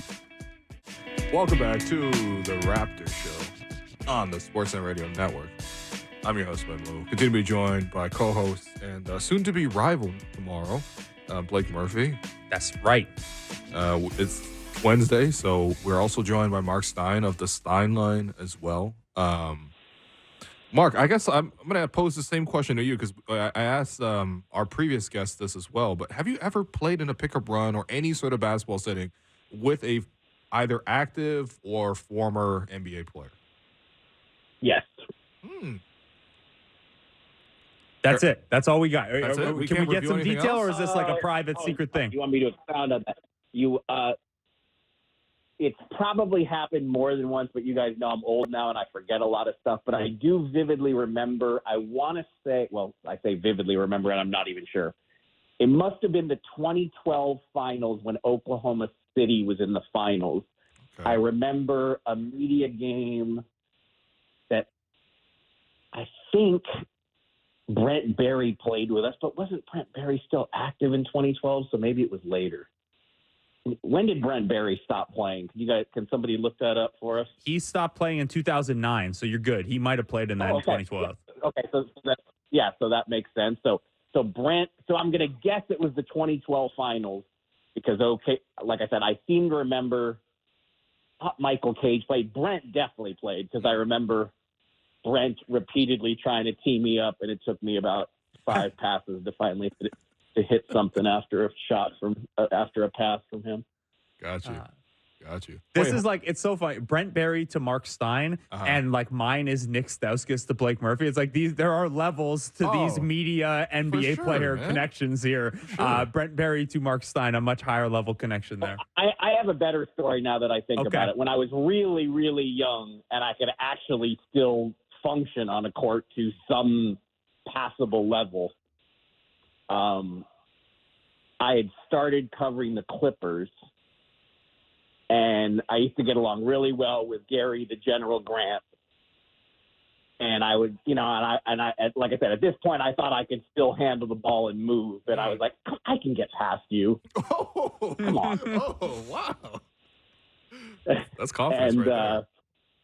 Let's just say it did not go well. And I was like, God, man, like, I don't even remember, did he have a great, I don't remember him having like a super long wingspan, but like, I felt like his arms extended to both the sidelines. And I was like, I can't go anywhere. Right. Well, now I got to ask you, hold on. Speaking of NBA players and pickup runs, did you ever get to go to or participate in the Steve Nash charity soccer games that used to take place annually? Oh yeah, that I did multiple times. So that was embarrassed myself multiple times. Had a few decent moments, but you were playing it. There was, I played it. No, he used to let me play in it, which was hilarious because I most certainly did not belong out there. But there was actually one year that Del Piero played. Oh my God. Wow. And I had, they actually wrote and tweeted a scorecard. And in that game, I scored twice, and he only scored once. So somewhere there is like a tweeted picture of me scoring 2 goals in a game that Del Piero played and only scored 1. Unbelievable. 3 stars. Marc Stein, my resume, Del Piero. My resume at the Nash charity soccer game has far more shame and ignominy than glory, I have to say. We're going to introduce you as the man of the match. Yeah. Marc Stein. No. The next one. No. But actually, there was one year Joakim Noah scored the game-winning goal and went on an absolutely incredible full field sprint celebration, and he was playing in Lecoq Sportif high tops. Wow. Goodness, what a time! Honestly, these every time Stein comes on, he tells a story of doing something that would be like a dream experience for me. Yeah, you gotta talk to Pascal Speed. The PS43 Foundation needs to do like a charity soccer game. I'm way better at soccer than my basketball. Yeah, I know. That's your moment. I don't learn to play basketball. I grew up playing soccer. Look, I'll say I don't think we're getting any of the Raptors or anyone Raptors adjacent to do a charity hockey game for me to show out in. So we're gonna have to get you in a soccer game instead. Okay, Mark. Well, let's pivot to NBA basketball here. As much as at this point in the season, where this is the theme of the program today, just pick up runs. You were at Denver, Dallas the other night. Look, these teams had that was a banger of a game. Denver's top players did not play particularly well until late, and then we got this kind of clutch back and forth between Jamal on the Nuggets side, Kyrie obviously with the big game winner on the Dallas side. These two teams have both been very effective in crunch time over the course of the season. Which of these teams do you trust more kind of in that situation? Is it the Nuggets have won the championship, they get the nod, or is the Luka Kyrie clutch element enough to kind of put Dallas over if we're ranking crunch time offenses here? No, come on. Nobody deserves to be put in a trust sentence with the Denver Nuggets right now. Not even Boston.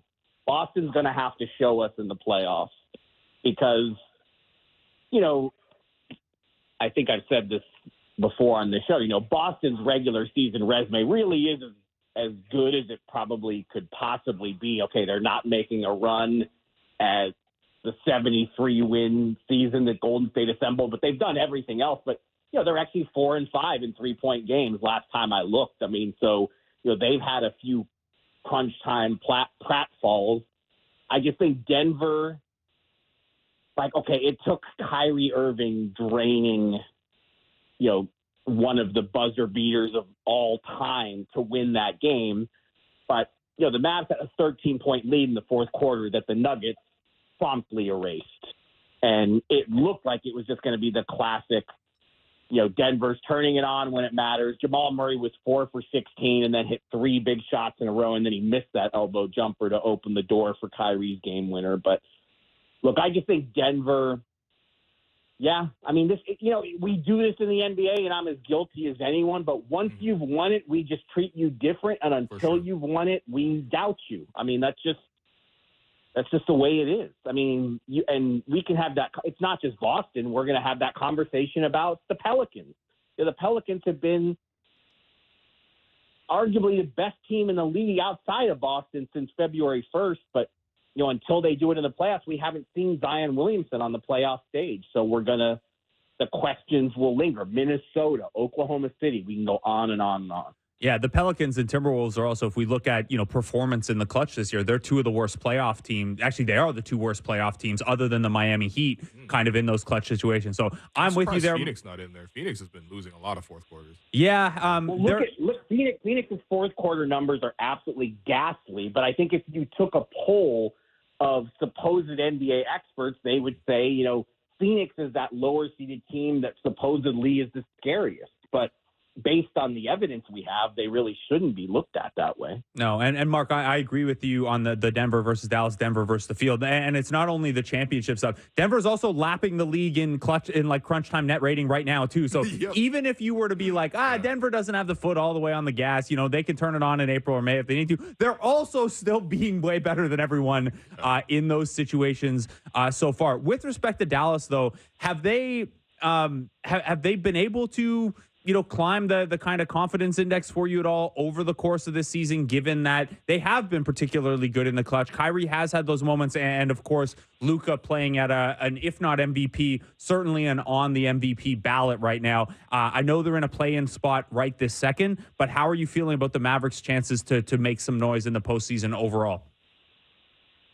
There's no question that they've raised their ceiling significantly, and I think one of the more fascinating things that happened Sunday, which got no attention because the Kyrie shot was so spectacular and so justifiably soaked up all the oxygen, but you had Jokic after the game talking about how big the Mavericks were and the size advantage they had, and Dallas won the board 60-38, and just, none of that is stuff that you would have associated with Dallas a month ago. So there's no question that with Daniel Gafford added to Derek Lively, and Lively returning from injury, and Maxi Kleber being able to come back and play next to those guys and being one of the most versatile defenders that Dallas has. And, that's the challenge.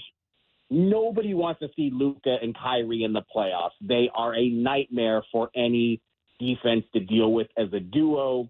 And, you just got the ultimate classic example. Why? Kyrie took that shot lefty because he genuinely thought it was going in. That's how audacious he still is. That, he practices those. He shows up for games ridiculously early and just goes through, God Shamgod is the guy who works Kyrie out before games and says that basically, he told me earlier this year that, Kyrie, his warm-up routine, he wants the ball to hit every ounce of glass, before the game. So he's just flinging all these shots all over the board, left-handed, right-handed. So, nobody wants to deal with Luka and Kyrie, but the challenge is building a defense around them. If they're both going to be on the floor at the end of the game, it's just not easy to put a defense around them.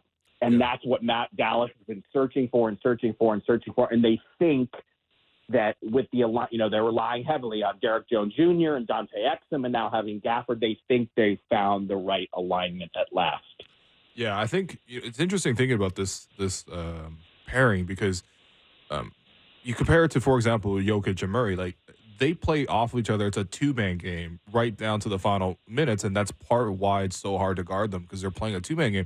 With Kyrie and Luka, a lot of the times it feels like they're individually brilliant, but they're not necessarily playing off of each other in that exact same way. They might take turns, like, Luka hit the game-tying shot, and then Kyrie hit the game-winning shot, but they kind of do it individually. But at the same time, the comparison there could be something like 2016 or whenever LeBron played with Kyrie for those couple of years.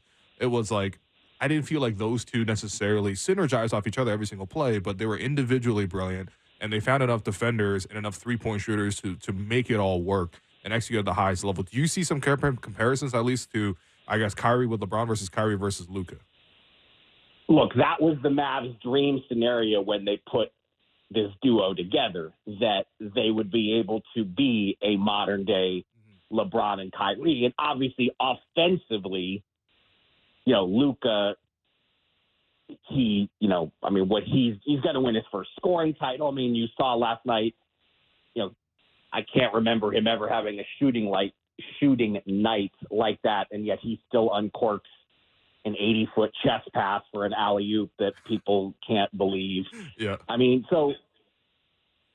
but it's on, LeBron, peak LeBron with Kyrie was one of the best of two-way players in the league. Right. And so I think that's really the difference. LeBron of today does not play defense like that, but in his Cavs days, I think we all remember the chase down block on Iguodala, which was one of the greatest NBA finals moments ever. So, that's what Dallas has been trying to do. And, Dallas has had more starting lineups than any playoff team this season because they've had a lot of injuries and they just keep searching and searching and searching. But look, man, the West, the West just, again, Denver is my only sure thing in the West. Oklahoma City, we're still going to want to see them do it on the playoff stage. Minnesota, are they going to get Karl Anthony Towns back? Even if they do they have enough time to work him in on the fly? 4 or 5 is now a race because the Pelicans are threatening to bump the Clippers back down there. So there are really 3 races in the West, and then 6 through 10. And I think Sacramento still has the edge to get number 6.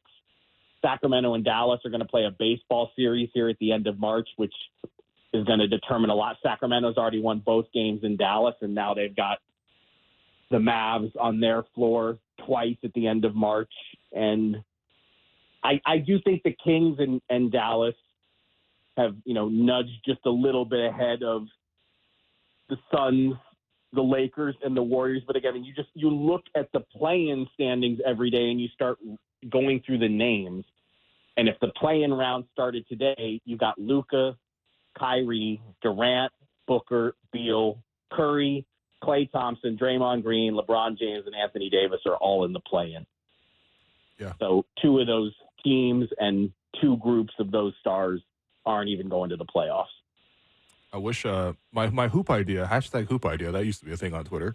My hashtag hoop idea is certain years the East should get to play the West for the right to play into the playoffs, because like the West play-in team versus the East play-in teams, it would be a bloodbath in my opinion. So you're saying the Pacers and Heat should be able to lose their 7-8 right to the West? It's for the betterment of basketball if I saw some of those other teams go and compete in a full 7-game series rather than those other ones. But yeah. Well, since you're such a Premier League guy, the one hoop idea is change this to a 58-game schedule and a 1-30 table, and there's no more East and West, and the 16 teams that make the playoffs everybody plays each other twice, and the 16 teams are the 16 teams. I mean, that would be. I know, Blake, you're probably on board with those too. I think. I do not want to go down to 58 games. I love the idea of playing everybody the same amount of times and having a balanced table, but 82 to 58 is too drastic. It's too much money lost on the table. Yeah. As a fan, if you expand to if this league reached 34 teams and now we're 66 games. 33 times 2. Now we're in the ballpark. Interesting. Yeah. And then I guess, too, you'd also, I guess in that case, they'd also expand the in-season tournament to be a separate thing outside of the main standings. So then you could do that, and then you could do that, and then you get back closer to 82. There you go. You just fixed it. There you go. Awesome. We did it. Let's call Adam right now. Now all we Adam have to Silver do is again. now all we have to do is fix the up and down offensive rating, and fouls are down, and the NBA says fouls aren't down, but the fouls are down. That's next. We'll tackle that maybe next week. Well, I was going to say, Expand, so let's write this down. Expand to 30-14. Yep. 66-game regular season. In-season tournament fills the rest. And there we go. There you go. Yep. Where are we getting 4 teams? Because we know obviously what Vegas and Seattle. Vegas and Seattle will be 2 more. And then we need 2 more after that. Vancouver. I think I'm going to go to Mexico City. That'd be kind of cool. Maybe. I mean, Vancouver, Montreal. Yeah. Oh, there you go. Yeah, I mean the G League Mexico City experiment is going reasonably well. So yeah, I don't know if that's a short term thing, but we're obviously talking long term solutions here. So I would love to go to Mexico City for work purposes. Yeah, you can do that. I've done that too. I've done that 3 times, and they were all memorable. This is every time, Stein. You got a great story for everything. And look, if you were covering the Grizzlies instead of the Raptors, you could justify it right now. They signed Mauginho Pereira out of the Mexico City Capitanes yesterday, so we're close. We just need the Raptors to make that next call up instead of the Grizzlies. Yeah. Then we I don't know that Mexico City, based on its current setup, is really going to be NBA ready. The arena is a really long distance from where teams would stay, and traffic there, as you know, is legendarily hellacious. Again, you guys know me. I love all things international and making the league more international. Since we're not going to get NBA Europe. That ain't I mean, we might get it as a separate entity, but there's not going to be NBA regular season games with a regular season division in Europe. That's just the travel is still too hard. But so I would love to see it. I would love to see more teams in Canada and Mexico, and maybe the Mexico City. But I'm skeptical on that one. Hey, we were talking about the NBA Cup earlier, and I actually wanted to clarify something that you had reported. You tweeted this. Teams were informed today that doing away with overtime scoring for point differential purposes is under consideration for the next season's NBA Cup. That's the in-season tournament, is now the NBA Cup. I believe the Emirates NBA Cup. Also under consideration, proposal to use, quote, round of NBA Cup advancement, end quote, as the first playoff tiebreaker rather than head-to-head results. So, yeah, what do they have planned? What do they have planned for the new Emirates NBA Cup?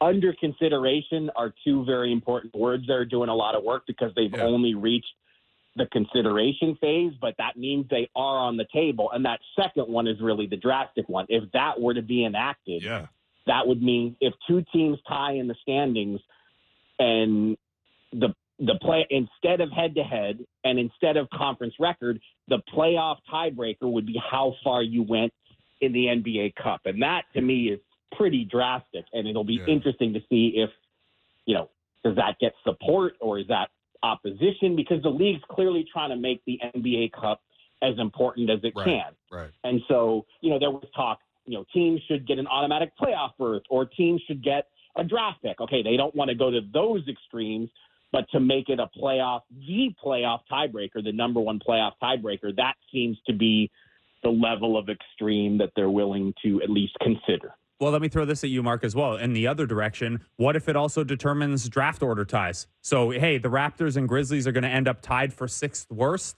You're not going, hey, who picks 6th, who picks 7th? That's determined. Well, obviously the lottery has an impact there, but after the lottery, that's determined by who made it further in the in-season cup. So we do a little bit of, hey, the tanking teams maybe have something on the line in these games as well.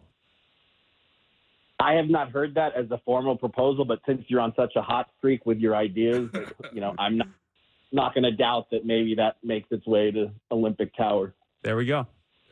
Well, I mean, look, the NBA is trying to capture the magic of the FA Cup, and we did see a little bit of that over the weekend. It was Quite a thrilling match with United, unfortunately, coming back to defeat a very exhausted Liverpool match. But excuses. At some point before this season ends, do I get to ask Blake some Justin Turner questions since you that played between the Raptors and Blue Jays worlds? Because Justin Turner is a Cal State Fullerton alumnus. I just want to make sure he's as beloved in Toronto as he was as a Dodger. Look, a long line of Cal State Fullerton products in Toronto sports. Pape Sal. Now we got Justin Turner. We're ready to go here, man. Justin Turner. It'll be fun. Actually, next week, if you're on with us next Wednesday, on Thursday we're scrapped and I'm doing a Jay show instead for opening day. So I got all the time in the world for your Justin Turner questions.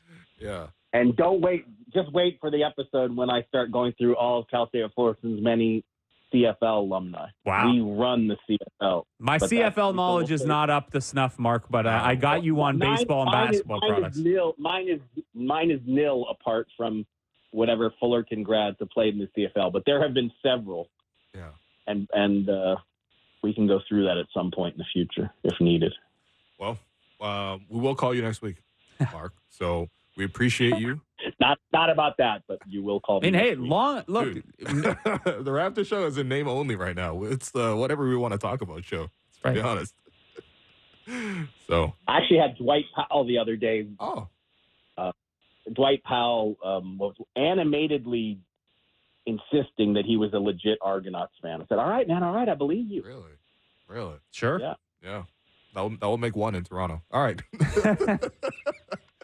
Mark, we appreciate you. All right, we'll call you. All right, good. The WNBA announced that their All-Star game this year is going to be Team USA against the rest of the WNBA All-Stars. Oh, I love this. And I want the NBA to do this too, by the way. Yeah, but it's not in this case because it's so close to the Olympics. It's July 20th is the WNBA All-Star game. So it's right before the Olympics. Okay. It's not Team USA versus Team World. It is the US team that's going to the Olympics. Again, like it's a tune-up exhibition game for them against the rest of the WNBA All-Stars.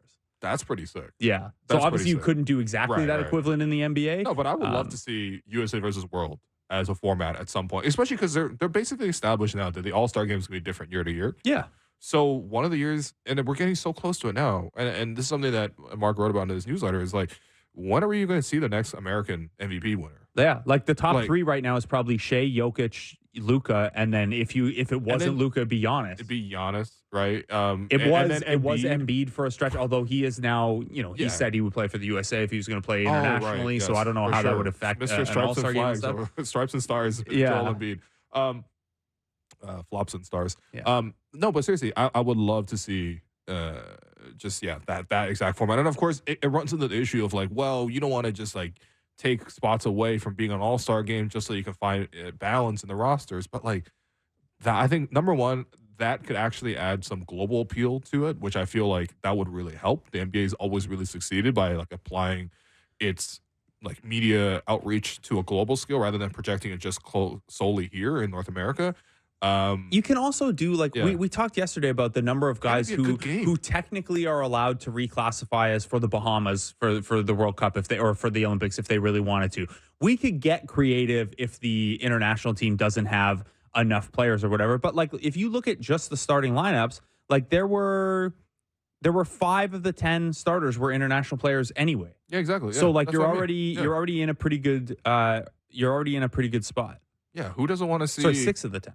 Shea, Luka, Giannis, Jokic, Embiid as a starting 5. With Wemby coming off the bench. Yeah, Bam could be in there as well. You know, when you get to the bench, it's like I believe it was. I don't know if we can give them Bam. I mean, Bam's play for Team USA. Yeah, I know. He's won a gold medal. I'm just trying to think of guys who like technically could play for someone because the issue is we have 5 starters and I don't think a single bench player was international. In the All-Star game, I think they were all American. So that's where you would get into the issue with that format.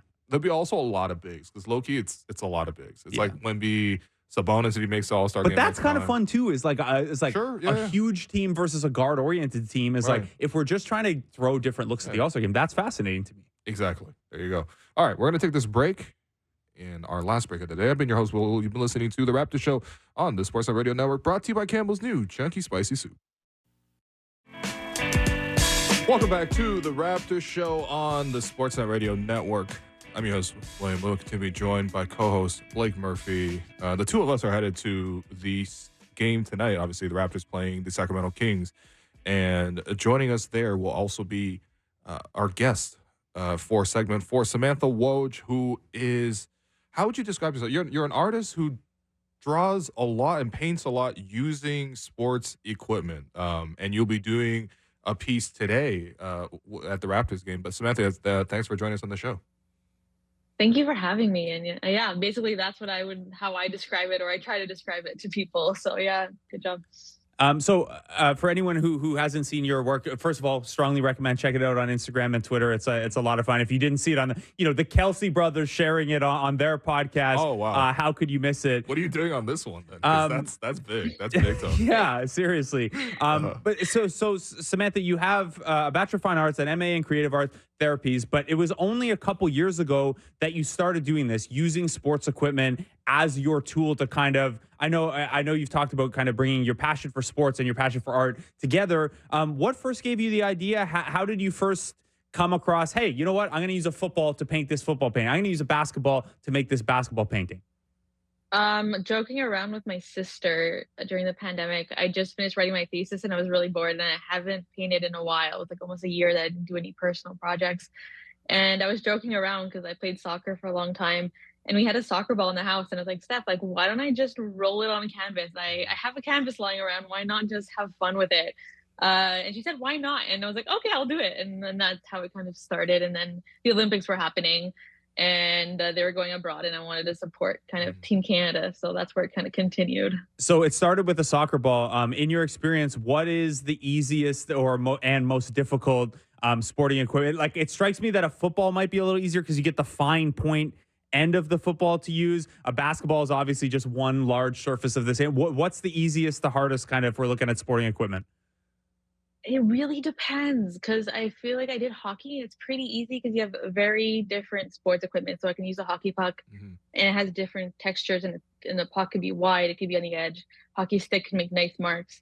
But then if it can be also really time consuming with hockey pucks because it also makes very thin marks. Basketball, I'd say, probably is one of the more harder ones in a sense because of how big the ball is. Skis are heavy. Ski boot is the worst I've done. I did it once and I'm like never doing it again because it was just heavy to carry and hold. Fair enough. So I don't know if you could spoil on the show, but what piece are you gonna make today at the Raptors game? I don't want to spoil it, but it's something honestly I've never done before. It's a different way of approaching this kind of style. So I'm kind of curious to see if I can complete it in 2 hours and see what people think, because it's very different than what I've done, or at least it's different-ish. So you have done this at games before. I know you had a Thunder Pistons game not all that long ago, but like, is there, obviously you are an artist, you've practiced this craft, but is there any way to like kind of simulate or get yourself ready for, hey, I'm going to do this live with the timer going at a game? How do you prepare for that side of it? Oh, it's so hard. Honestly, I'm very nervous. I try to like be confident in my abilities. I do practice runs at home, so I do one tester to see if I can actually get it under the time. Usually I succeed. I'm feeling a little confident because I did it last year with the Leafs that I was able to successfully finish it. So that's giving me a little bit of confidence of being like, oh, I'm going back to the same environment. I know what kind of environment it might be like. So yeah, you've got I'm trying to like be confident in it, but there's honestly nothing. Well, I mean, something Blake mentioned, the Kelsey brothers shared your artwork, and you know, a lot of like high profile teams, organizations, athletes have done the same as well. Do you remember your first like breakout moment? Like, you know what, this is really cool that this is happening, and it's giving you a lot of confidence to continue pursuing this very, very cool thing that you're doing. The first time, it's funny. It was honestly probably during the Olympics, and I spoke to Devin Aru during the curling match, and he spoke to me like, "This is insane," because I've watched him report on so much online. So I'd say that moment during curling, I was like, of all sports, honestly, I don't know much about them, but I'd say that moment was surreal to me because I like watching him and talking to athletes. So that was pretty. I guess a curling rock is probably out of the question though, as a tool. No. I would love a Team Guju piece when they repeat at the Olympics this year, but I don't know. I guess the broom is maybe more realistic than the rock. So I'm so happy Devin got a shout out on this show. By the way, Devin's one of the best people in this business. Yeah, especially as a curling fan myself. He's you're a curling fan? he's like indispensable as someone who enjoys a good bonspiel now and then. I did most of the championship run with Devin, man. It was great. Nice. Yeah, shout out to Devin. So Samantha, it was the Olympics that kind of, started this going for you a little bit. The Olympics are coming up again. How, have you started thinking, all right, like the Canadian men's and women's basketball team are both going to be there. I know you're a basketball fan. The Canadian men's team hasn't been there in a long time. We'll obviously have very strong representation for Canada as a whole. Have you started thinking ahead to, hey, what could my next really cool big piece be? What am I looking forward to the most? I wish I could. I actually have no time. Okay. Because I have about at least 14 commissions to do and a bunch of other lives to do that I'm doing in like 2-3 weeks. No, I have another one on Monday and one in 2 weeks that I have another live. So like there's a bunch of live artwork, so I don't even have time to even think of the Olympics. It might be just on the spot like I did during the Olympics. I'm just going to choose an athlete in the morning and then paint them. It's probably what it would be like going in. Yeah. So I get last one for you before we let you kind of go down to the arena and get ready for tonight. Tonight is the women's empowerment game down at the Raptors Kings at Scotiabank Arena. How did this all come about that you're a part of tonight and you're going to be doing this live painting down at the game? They contacted me. They found out about the Leafs game and they were like, hey, would you like to come for the Raptors? And I was like, yes, because I've been watching Raptors my whole life. So getting to actually go into the stadium and see a basketball game is unreal. I'm so excited for that. That's one thing I've been really excited for. I mean, I'm not even joking. When I've done interviews, I've always said I wanted to see a Raptors game or just be in the environment of Raptors fan. So going tonight is kind of marking off something off my list there of projects. Well, that's awesome. I'm glad you're getting to do that. Glad we're going to get to see it down there. Again, women's empowerment game down at Scotiabank Arena tonight. Samantha Woj, you'll be doing a live painting there, and people could check your work out at Sam Woj Art on Instagram and on Twitter. Thanks for taking the time out. See you down there tonight, and good luck. Can't wait to see what you got. Thank you. Thank you so much. Have a good day. All right, there you go. What do you think she's gonna paint? I don't know. We saw the painting of RJ. We saw the painting of Scotty as well. Yeah. Is she going to do a painting of someone who's active tonight? Because that's not necessary. Yeah, I don't know. That could be a tougher one, but I'm really looking forward to it, man. I mean, maybe I don't know. Do something with the mascot too. The mascot might be a little tough to do, but I just find it fascinating. Like I have no artistic ability whatsoever, so to see anyone. Do what they do in the artistic sphere is wild to me. But then you see something like someone who has turned the physical disability she deals with into. I mean, first of all, hasn't let that slow her down in her art career and her education, but also then has turned that into this really cool thing she does to blend her sports fandom and her art passion. And like I didn't know she had commissions lined up like that, but it's obviously working really well for her as well. Maybe she could do a big March Madness thing too. Well, you see the time lapses. She's done Caitlin Clark stuff, so maybe I should ask her about one of those coming up. Yeah. Well, listen, on the topic of NCAA tournament coming up, we are bringing, honestly, like low key, like you're not one of the 3 stars, because we have 3 people who work on the show, so we're the 3 stars. But you're clearly Gerald Henderson Award winner. Oh, Gerald Henderson. That's right. Daniele Franceschi, one of our excellent producers here. Honestly, first off, before we even talk NCAA, we just got to thank you. All right, like Mero. Bro, you know how long I've been a fan of Deezus and Mero, and the fact that you got Mero to come on the program and we could just chop it up, that was thanks to you. The Adam Silver interview, which when we look back at this season, we're going to be like, I can't believe these guys got Adam Silver and asked them about Skims. All right. That was also thanks to you. Many, many of our top tier guests are thanks to you. So, I mean, I think the Dwayne Casey, did you get an assist for that one too? Yep. Yeah, Dwayne Casey is your assist. Jose Calderon? Yep. That's also you? I was off for those ones. Those don't count. That's why we needed Daniele. I was disappointed for Blake because Dwayne likes Blake a lot, by the way. Yeah. That was Dwayne really likes you, Blake. I know. Literally your favorite player. Yeah. Wow. So, you'll just have to bring in for Jay's Talk Plus as well. There we go. Yeah. Then, so the reason we brought you on was not just to pump you up, although that's good as well. You deserve it. For anyone who doesn't know, Daniele is also one of the most hardcore and most knowledgeable college basketball fans we have here at the station or anywhere. So you and I text a bunch about college ball. We were texting through the conference sports tournaments on the weekend. The tournament does start in earnest tomorrow. They're obviously playing games yesterday and today, but the tournament gets going tomorrow. So you're off. You're going to be watching them. So we brought you on today to help us do kind of a quick preview here of what this tournament is going to look like. There was some controversy on Selection Sunday. Some people thought maybe the committee didn't do the sharpest of jobs. We saw Colorado State absolutely destroy Virginia in a play-in game yesterday that some people were like, see, this is what we're talking about. What were your overall impressions of, the bracket and I guess more to people's interest level, how the top of those brackets shook out? Well, I think the top of the bracket is pretty accurate in its representation of the best teams. Even though 3 number 1 seeds lost on conference tournament weekend.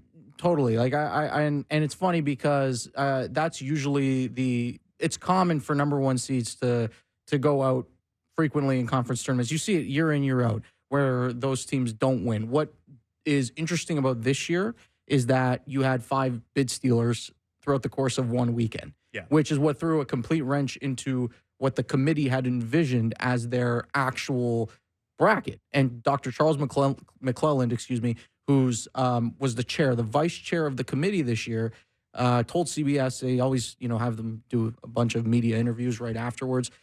And I remember he told CBS on Sunday that they were up until like 2, 3 in the morning debating and trying to figure out how do we get this correct? Because there had been so many bid stealers. It had occurred at an unprecedented rate to where teams that they previously thought would have been in the field were now being bumped because of the automatic bid system. So that threw a wrench into things. I think at the top, it's totally fine. It's all like I was not one of those people that thought Iowa State, even though they won the Big 12, should have been a 1 seed. Totally fine with them being on the 2 line. And I think the best 4 teams throughout the regular season are in their rightful position as the 1 seed. So UNC, Purdue, and Houston, the 3 other 1 seeds, the 3 teams that lost on conference tournament weekend, a team that did not lose on conference tournament weekend and really hasn't lost for, I don't know, if we go back to last March and February as well. UConn, they are the number 1 overall seed in the field. I know that doesn't matter a ton, but is that accurate to you? You think UConn's coming in here as the strongest team? Oh, 100%. Doesn't mean that they don't have, I don't want to say flaws, but vulnerabilities. Like there are some vulnerabilities there. Mind you, I think it is important to remember their team last year was better. It was a better team. You're thinking Andre Jackson Jr. leading the way with that thing, right? I mean, Blake, it's you look top to bottom. We're talking about the NBA talent on that roster, whether you're referring to Andre Jackson, who was always this unique freak of nature prospect. Like you're wondering, can he ever get the jump shot right? Then Jordan Hawkins, who's just the purest of purest sharpshooters from the perimeter.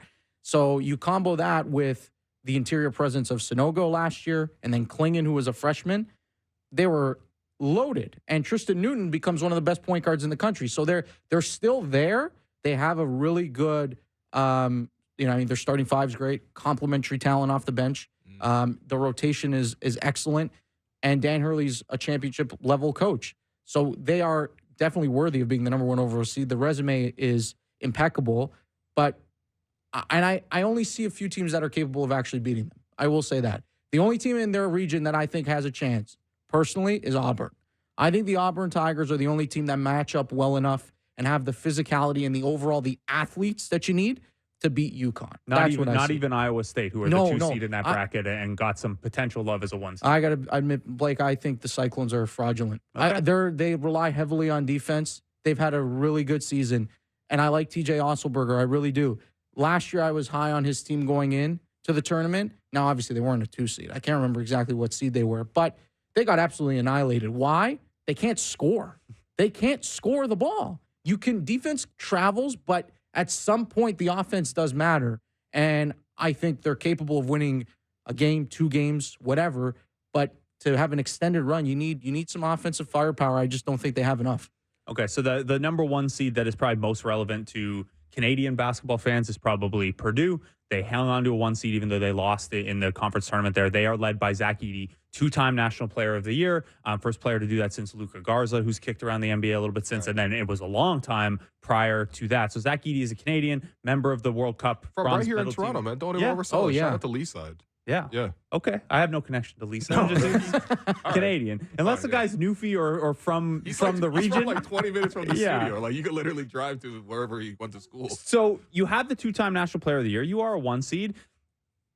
you have some coaching question marks with Purdue. How are you feeling about, obviously Edey is Edey, and he's an incredibly talented player, the best player in college basketball. But there are some question marks there from a coaching and utilization standpoint. How do you feel about Purdue and Edey's chances? Yeah, I like how you framed that, Blake. So Matt Painter's resume, pretty interesting in the tournament. He's had a few really good, successful runs. If we think back to like Carson Edwards with that team, I think it was the Elite Eight run. Like they were good. They had good teams and some success. But overall, 17-14 in his career in the tournament, right? It's now he's been there. This will be, I think, his 19th year in a row, if I remember correctly. The one of which did not come with Purdue. Every other appearance has come with Purdue. That being said, I think a lot of the same concerns you would have had about Purdue last year are still relevant right now. And that, to me, goes right to the backcourt is Braden Smith, Fletcher Lawyer, Lance Jones, who I really think is an X factor for them because he wasn't part of this team last year. But can those three guys carry the load, handle pressure, and most importantly, hit open shots? Like, that's the key. Last year, what burned them in the FDU game where they lost to the 16th seed, Zach Edey had 21 points and 15 rebounds in that game. But they shot I had the number. They made 5 threes in that game. They shot 30% as a team. You can't do that and win. So they are vulnerable and susceptible to that. But on the flip side, they have as high a ceiling as anybody. And I actually think last year's failure, the disappointment of losing in the first round that way, probably helps them more. And I think they're in good shape. I like it. I have more faith this year than I did last year in those guards.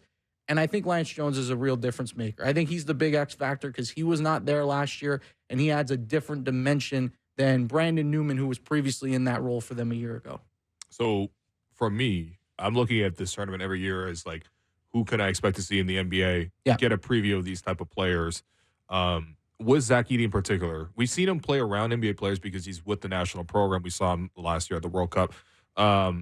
How do you think his game is going to translate to the NBA? That's a $1 million question. Polarizing question. It really is. What's the big issue? Because for me, it's like he feels like he has slow feet to play in the NBA. Yeah, that's it. Mobility.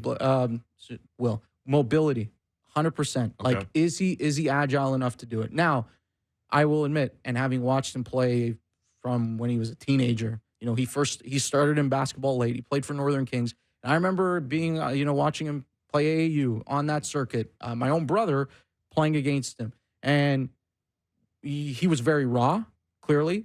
And I'm thinking he went from that straight to Purdue. Big jump, but he's there because it's 7'4". You can't teach it. Yeah. So I will say though, overall, and this is credit to him and a testament to his work ethic, he's achieved a way higher ceiling than I ever thought he would. For sure. So I think he's earned that to be a 2-time Big Ten Player of the Year. To be, we'll see, but he should be 2-time National Player of the Year overall in college basketball. I think it's just, when you put him in space and you put him in pick and rolls, he struggles. And that's even now as a guy that's improved and has become more mobile, he still struggles in those areas. And because of that, and into like the other thing in the NBA, there's a defensive 3 in the key rule. That doesn't exist anywhere else. He can't just park himself in a help position. He's got to be able to move laterally side to side. Okay. And that's hard to do. It is hard to do. And Sam Vecini was talking to Eric Green at The Athletic today about exactly that, and has him as a graded as a pick in the 20s, where someone will take a first round pick on him. Yeah, like I think he said his range is 18, starts at 18 and goes to like the top part of the second round. So someone's going to try this. Someone's going to see if they can get him to a place enough defensively where he's not just not Boban, but that type of specialist where you come in, get some instant offense, couple offensive rebounds, and then the second the game's close again, you get back out of there for defensive reasons. That'll be fun to see. We've only got 5 minutes left with you, Daniele. So let's look tournament as a whole. I know you have some tips/trends for us as people fill out their brackets tonight. I still have to do my Sportsnet Rule 1 as well. Don't worry. I'm very much torn on a lot of different matchups, so I'm still tinkering and tweaking along the way.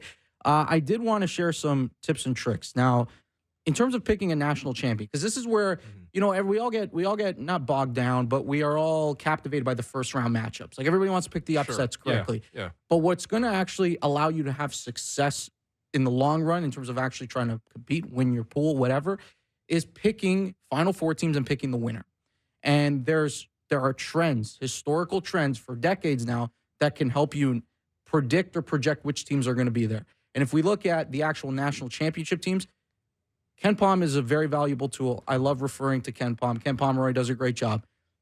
There has never been a national champion that has ranked outside the top 40 in offensive efficiency or top 25 in defense efficiency. So you got to be both. You got to be top 40 offense, top 25 defense. If you are both, that is national championship caliber team. Tip. The other thing, three-point shooting. In today's era of basketball, we know how important that is. The last 14 years, every champion of the last 14 years has shot 36% or better.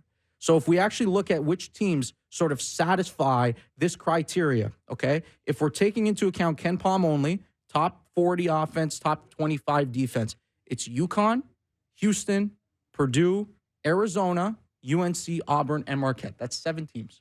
7 teams. Okay. If we go, I always love Marquette, and they have 2 like fringy draft prospects this year too. Let me guess, guys who play defense and they go to Marquette, man. Shoot. They go to Marquette, and I like them as draft prospects. Yeah. What side of the ball do you think I'm going to talk about first? Fair enough. All right, Daniele, keep cooking. No, man. sorry. And the last thing on that, if we actually, so we take Ken Pom into account and the 3-point shooting. Yeah, we're down to 3 teams. Ooh. It's Purdue, Arizona, and UConn. Okay. So somewhere in your bracket within that orbit, consider the fact that historically speaking, for the better part of 2 decades, plus the last 14 years when 3-point shooting has been this much of a factor, those are the 3 teams that statistically speaking measure up as national championship worthy teams. So put those in your Final Four and then put some random school. Yeah. Well, Arizona as a 2 seed seems like the value then, right? Like number 8 offense, number 11 defense when we adjust for quality competition. Yeah, I've been burned by Arizona in the past.